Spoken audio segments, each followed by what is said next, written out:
Okay, Assalamualaikum warahmatullahi wabarakatuh. Selamat sejahtera, bertemu saya Cikgu Umaira. Pada hari ini saya akan membincangkan bab 9 Matematik tingkatan 4, kebarangkalian peristiwa bergabung. Subtopik 9.2, peristiwa bersandar dan peristiwa tak bersandar. Standard pembelajaran membezakan peristiwa bersandar dan peristiwa tak bersandar. Bagaimanakah anda membezakan peristiwa bersandar dan peristiwa tak bersandar?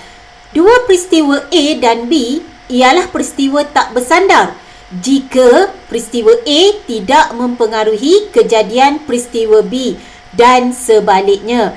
Dengan kata lain, A dan B ialah peristiwa bersandar sekiranya peristiwa A akan mempengaruhi kejadian peristiwa B. Jadi kita akan lebih faham dengan melihat contoh soalan. Soalan contoh 2 di dalam buku teks muka surat 245.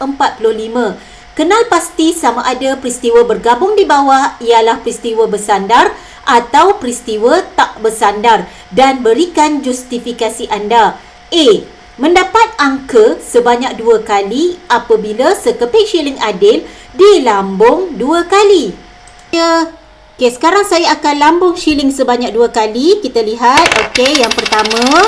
Okey, dan yang kedua. Jadi kita dapati untuk mendapat angka pada lambungan kali pertama adalah tidak berkaitan dengan untuk cubaan mendapat angka pada lambungan kali kedua. Jadi ini menunjukkan peristiwa bergabung ini adalah peristiwa yang tak bersandar kerana tiada kaitan di antara kedua-dua peristiwa tersebut. Jadi kita tulis jawapan peristiwa tak bersandar kerana kebarangkalian mendapat angka dalam lambungan shilling pertama tidak mempengaruhi kebarangkalian mendapat angka dalam lambungan shilling kedua. Soalan B mendapat angka dalam lambungan shilling adil dan nombor 4 dalam lambungan dadu adil.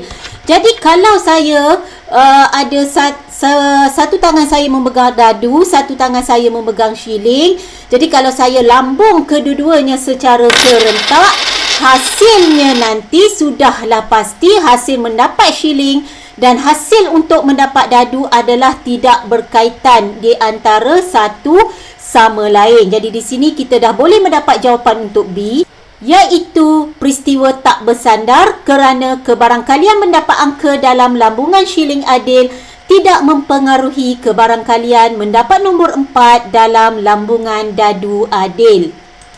Seterusnya soalan C mendapat 2 batang pen yang berwarna sama apabila 2 batang pen merah, 2 batang pen dikeluarkan satu demi satu dari bekas yang mengandungi 3 batang pen merah dan 2 batang pen biru tanpa pemulangan. Jadi, untuk mendapat 2 batang pen yang berwarna sama, apabila 2 batang pen dikeluarkan satu demi satu. Jadi, kalau saya ada, seperti dalam soalan, 3 batang pen merah dan 2 batang pen biru.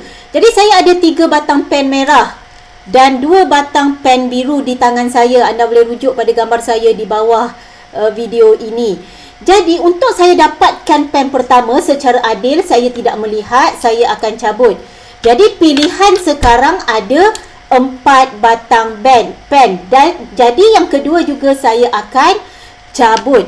Jadi, untuk mendapat cabutan yang kedua adalah bergantung kepada warna apa yang saya dapat pada cabutan pen kali pertama. Kerana bila saya dah cabut tanpa pemulangan, pemilihan bilangan pen yang cabutan kali kedua sudah berkurang menjadi 4. Jadi, ini menunjukkan soalan C adalah peristiwa bersandar kerana kebarangkalian mendapat pen merah yang pertama akan mempengaruhi kebarangkalian mendapat pen merah yang kedua. Jadi soalan D mendapat 2 keping kad berhuruf sama apabila 2 keping kad dipilih secara rawak daripada kad berlabel dengan huruf B, A, I, K satu demi satu dengan pemulangan. Bermaksud pada kali pertama berkemungkinan kita pilih kad B, kad A, kad I dan kad K. Jadi dekat sini satu demi satu dipilih dengan pemulangan. Bermaksud katakan kali pertama telah memilih kad B, Kali kedua juga kita boleh mendapat kad B kerana kad B yang kita dah ambil tadi telah dipulangkan semula kepada tempat 4 kad itu berada. Jadi pilihan kali kedua juga akan ada B, akan ada A, akan ada I, akan ada K. Begitu juga untuk kali pertama sekiranya memilih A, kali kedua mungkin boleh pilih B, mungkin boleh pilih A, mungkin boleh pilih I dan juga mungkin boleh pilih huruf K. Jadi kita menunjukkan pemilihan kad kali pertama dan kad kali kedua adalah tidak bergantung kerana ada pemulangan tadi. Jadi kalau kali pertama dah dapat suatu huruf B, kali kedua juga boleh dapat huruf yang sama. Jadi kita dah dapat jawapan di sini. Soalan D adalah peristiwa tak bersandar kerana kebarangkalian kad pertama yang dipilih tidak mempengaruhi kebarangkalian kad kedua dipilih. Jadi inilah jawapan bagi kesemua soalan yang telah kita bincangkan bagi kita memahami apakah peristiwa tak bersandar dan peristiwa bersandar bagi peristiwa bergabung. Setakat itu saja untuk video kali ini. Diharapkan video ini memberi manfaat kepada semua yang menonton. Saya sudahi dengan ucapan terima kasih.